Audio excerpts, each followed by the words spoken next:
Un service de lecture de livres numériques en streaming. C'est un peu une sorte de Deezer du livre digital. Et pour la cofondatrice de YouBox, Hélène Morillon, si Amazon a gagné la bataille de la vente de livres numériques, la France peut inverser la tendance en s'imposant sur le streaming. Hélène Morillon. Le streaming, c'est un des modes de diffusion majeurs du livre de demain.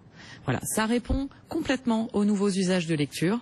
YouBooks a été le premier à innover sur ce modèle, le premier à apporter une solution aux lecteurs. On a, nous, cette idée qu'il faut construire un modèle durable qui profite à tous et avant tout aux livres et avec les acteurs de l'écosystème. Et aujourd'hui, c'est ça qu'on propose et qu'on offre aux grands éditeurs. Et justement, puisque je suis là, c'est encore une occasion de le redire, on a peut-être perdu la bataille de la distribution du livre numérique, parce qu'aujourd'hui Amazon détient 60% de ce marché. Absolument. On n'a pas perdu la bataille du streaming. Voilà. Et le modèle de streaming leader, même au niveau mondial, eh bien, il doit être français, il doit être francophone. Hélène Morillon, la présidente de YouBooks, était l'invitée de Stéphane Soumier ce matin sur BFM Business. On connaît à présent les raisons de l'échec du lancement des satellites Galileo. Selon la commission d'enquête, c'est bien le gel d'une tuyauterie dans le lanceur Soyouz qui a empêché la réussite de l'opération. Arianespace annonce que le problème va être rapidement corrigé. Un nouveau vol de la fusée russe pourrait avoir lieu en décembre, soit avec de nouveaux satellites Galileo, soit avec des satellites Internet. Vous êtes sur BFM Business, il est 11h07.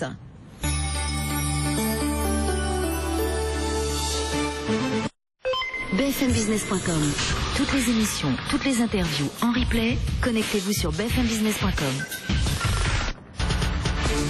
BFM Business, Intégral Placement, le face-à-face. Deux experts sur notre plateau, Frédéric Corsia et Philippe Béchade. Bonjour messieurs. Bonjour Cédric, bonjour Guillaume. Philippe Béchade pour la Bourse au quotidien et Sébastien Corsia pour Mescart Asset Management. Déjà, ce contexte très particulier, Sébastien, sur les marchés, on a l'impression qu'on est un peu à la césure entre deux mondes. Comment est-ce que vous voyez ces séances de baisse qui se succèdent? Est-ce que c'est juste une phase de respiration du marché ou est-ce qu'il y a vraiment quelque chose qui a changé aujourd'hui sur nos marchés actions? Non, en fait, c'est une pièce d'un puzzle un petit peu plus large. C'est-à-dire que le puzzle, il a commencé au mois de juin. Au mois de juin où il y avait des anticipations sur des deux côtés de l'Atlantique au niveau monétaire, etc. Et vous voyez que, en gros, pour faire très simple, depuis le mois de juin, il y a un élément qui est revenu, c'est la volatilité. Cette volatilité, elle montre que des forces contraires sont présentes et sont en train de s'opposer assez fortement. Ça peut être les taux, ça peut être la valorisation des marchés, ça peut être les questions de liquidité en fait liées aux différentes formes de quantitative easing, etc.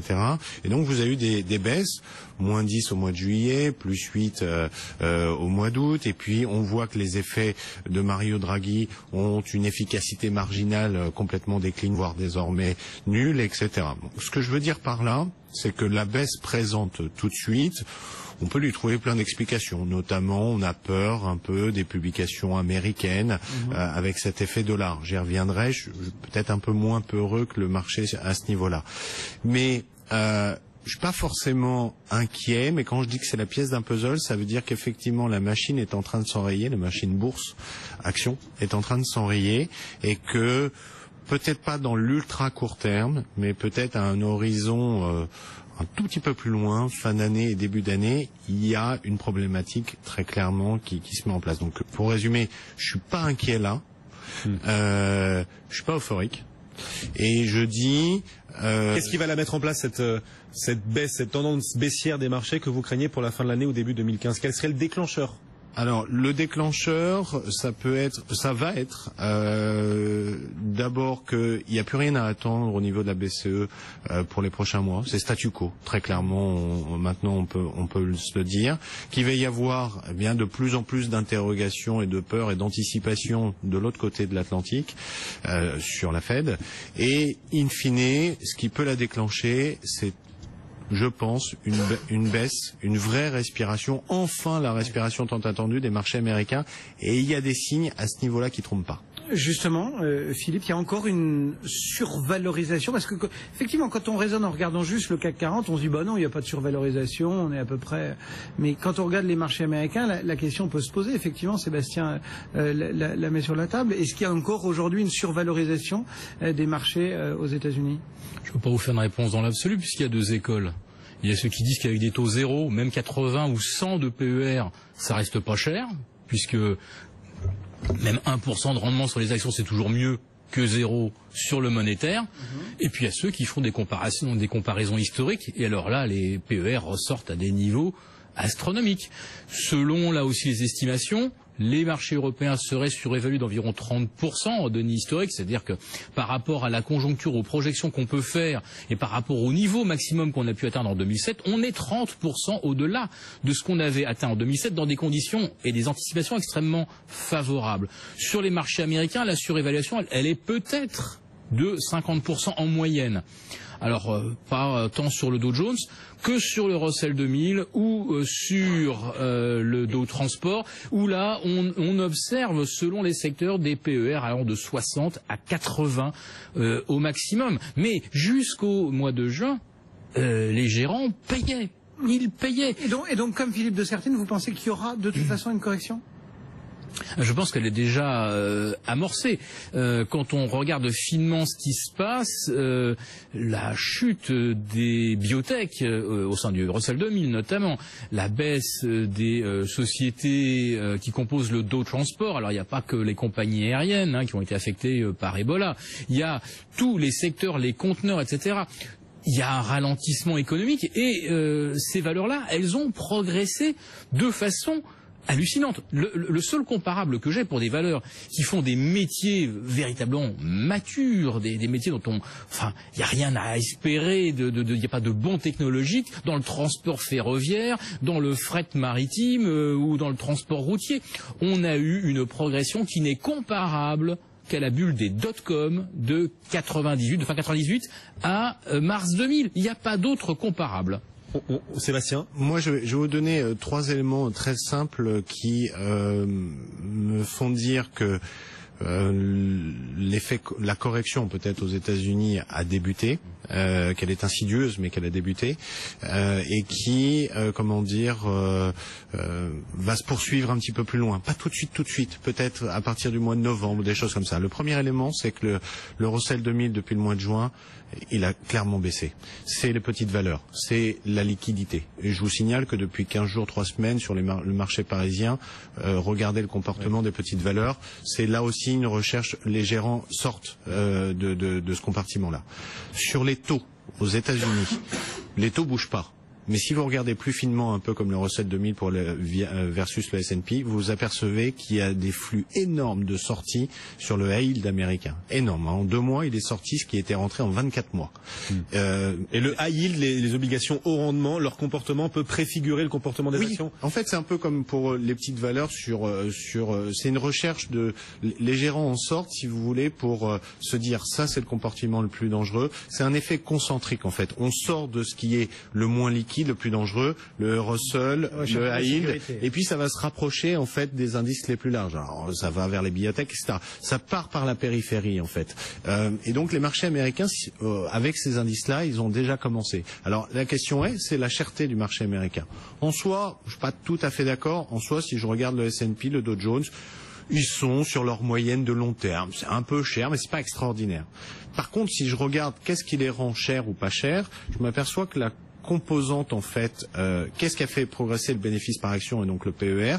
Eh bien, il y a un effet business, chiffre d'affaires, activité économique. Et puis, il y a 2 tiers de ce bénéfice par action, c'est un effet financier. Les taux bas, le rachat d'actions, le quantitative easing, si vous voulez, américain, qui a amené beaucoup de liquidités, les délocalisations. C'est pas du fondamental. C'est pas du fondamental. Or, avec l'arrêt du quantitative easing, le share buyback, c'est terminé. D'ailleurs, les marchés sont chers, ils vont arrêter de le faire. Bref, l'aspect financier des choses, la composante financière du résultat net par action elle va fondre. Et donc instantanément, les marchés américains vont revenir trop cher. En gros, les marchés ont monté avec le quantitative easing. Ils baisseront avec l'arrêt du quantitative easing. 5-10%, ils baisseront de 30%. Vous voyez comment c'est difficile à dire aujourd'hui. Il faut se dire tout simplement que ce marché américain, depuis 2 ans et demi, il n'a pas eu de respiration. En bourse, c'est quoi une respiration? C'est 10% de baisse. Une correction, c'est 20%. Eh ben, 10%, ça n'a jamais tué personne, mais ça doit se faire. Et vous connaissez le proverbe, il faut souvent revenir aux fondamentaux, à l'histoire boursière. Les armes ne montent pas jusqu'au ciel. On a besoin de corriger. Ça se met en place. Je ne crois pas que ça soit tout de suite. Je pense que c'est un peu plus long. On poursuit ce face à face dans un instant, messieurs, justement, juste après un nouveau point sur la séance boursière en direct. Les marchés avec CMC Markets. Trading de CFD sur action, Forex et indices. La plus forte hausse depuis le début de l'année. Orange gagne à nouveau 0,18% en ce moment. Un CAC en baisse, l'euro en hausse, 1,2680 désormais. BFM Business, intégral placement, le face-à-face. Toujours avec en plateau Philippe Béchade et Sébastien Corchia. Philippe, Sébastien nous disait à demi-mot 2-3 remarques, observations sur le marché obligataire. Là encore, j'en reviens à toute une série de tweets que Philippe Dessertine a fait et qui sont assez instructifs. Il y a aussi une bulle, nous dit-il, sur ce marché obligataire et finalement et l'un et l'autre vont peut-être exploser en même temps. Vous avez cette crainte aussi d'une espèce de double crack? On ne peut pas l'exclure d'une façon technique parce qu'il y a des leviers partout. Donc c'est la politique des leviers, c'est la politique des banques centrales.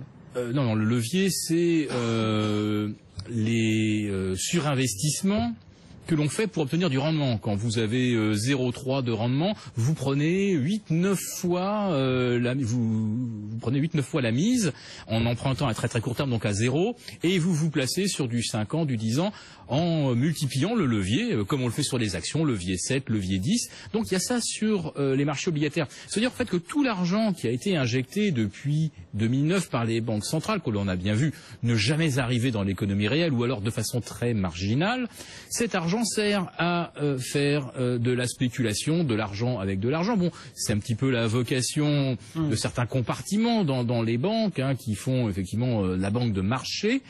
Mais tout l'argent injecté s'est trouvé transformé en effet de levier. On estime qu'entre la Banque centrale américaine, la Banque centrale du Japon et la BCE, c'est pratiquement 10 000 milliards injectés depuis 2009. Mais sur les marchés dérivés, on est passé de 350 000 milliards d'encours à plus de 700 000 milliards. Donc on voit bien que toutes les liquidités, elles sont en fait placés dans des instruments qui sont à risque. On a beau dire ce qu'on veut, on a beau nous citer des historiques en disant regardez, on a depuis 4-5 ans une hausse qui se fait sans aspérité, on a une baisse constante de la volatilité, ce qui a été évoqué.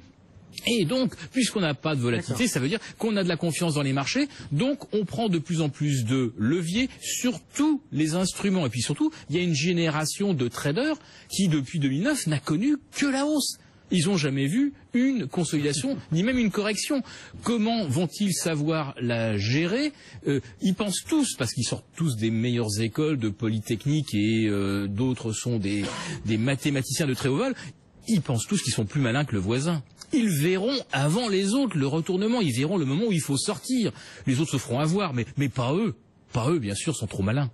Vous y croyez, Sébastien, à cette histoire de double crack? Non, pas forcément. Nos gérants obligataires, d'ailleurs, sont pas forcément inquiets. Ce qu'ils remarquent très clairement... Parce qu'on a quand même dit depuis longtemps que l'histoire que racontait le marché obligataire et l'histoire que racontait le marché action, elles n'étaient pas synchrones. Non, elles n'étaient pas synchrones. Et moi, je suis des marchés actions et généralement, j'ai tendance à croire plutôt les marchés obligataires d'expérience. Mais pour le coup, ce que nous disent nos spécialistes obligataires, c'est sûrement il y a un point bas qui a été fait sur les taux. Ça, c'est une réalité. Aussi bien aux États-Unis qu'en Europe. On le voit, on n'arrive pas à les réenfoncer, etc.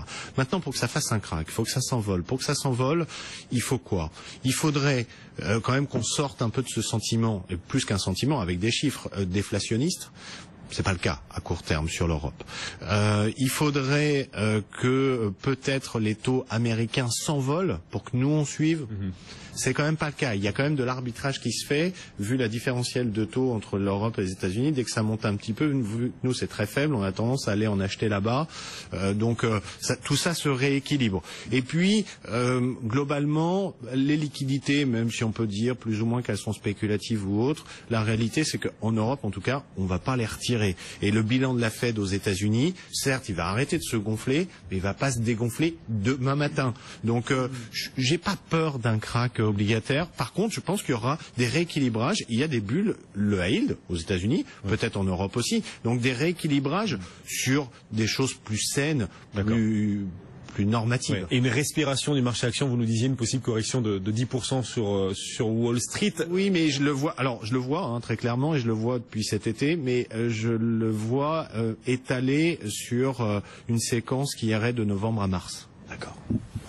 Et aussi en fonction des résultats des entreprises. Ça démarre ce soir avec Alcoa qui va ouvrir le bal des publications du troisième trimestre. Sébastien, est-ce que quand même ces publications d'entreprises pourraient être de nature à donner un filet de sécurité au marché, peut-être les rassurer, limiter le repli? Oui, voilà, exactement. C'est pour ça que je dis, je pense pas que le marché va s'effondrer immédiatement. Plutôt de ceux qui pensent qu'il peut rebondir une dernière fois, et ce sera une porte de sortie, je le précise, pour après entamer une séquence plus baissière et plus régulière. Pourquoi je suis pas inquiet sur ces publications? Parce que on nous dit, notamment aux États-Unis, attention à l'effet de change. Pour eux, cette fois-ci, négatif. J'ai regardé en fait de près. Effectivement, si on regarde les chiffres à hier du dollar, alors pour eux, ça va être dollar index, des dollars contre toute monnaie, on peut être inquiet. Simplement, il faut faire la moyenne sur le trimestre de cette hausse du dollar. Et cette moyenne sur le trimestre, quand je la compare au trimestre, non pas précédent, mais au trimestre d'il y a un an, parce que c'est ce qu'on fait, la moyenne, par rapport à la moyenne d'il y a un an, c'est à peu près la même. Donc ce que je veux dire, c'est que l'effet de change négatif du dollar pour les entreprises américaines, c'est pas ce trimestre-là. C'est le prochain et c'est le T1 2015. Là, oui, il faudra avoir peur. Ce qui correspond au timing que vous nous livriez sur... Qui correspond au timing en disant les gens peuvent être un peu soulagés, là, à court terme, ayant eu peur de quelque chose qui va pas venir tout de suite, mais qui va venir dans 1 et 2 trimestres. Donc le marché peut respirer un peu. Et là, par contre, profitons-en. Oui, c'est ça. On peut profiter de la baisse actuelle pour revenir sur le marché, mais ce sera pour vous la dernière phase de hausse avant une correction. Philippe, les résultats des entreprises qui vont démarrer, l'état des entreprises, dans un contexte un peu plus incertain aussi, le virus Ebola qui risque d'affecter quand même certains secteurs, c'est la moindre nouvelle.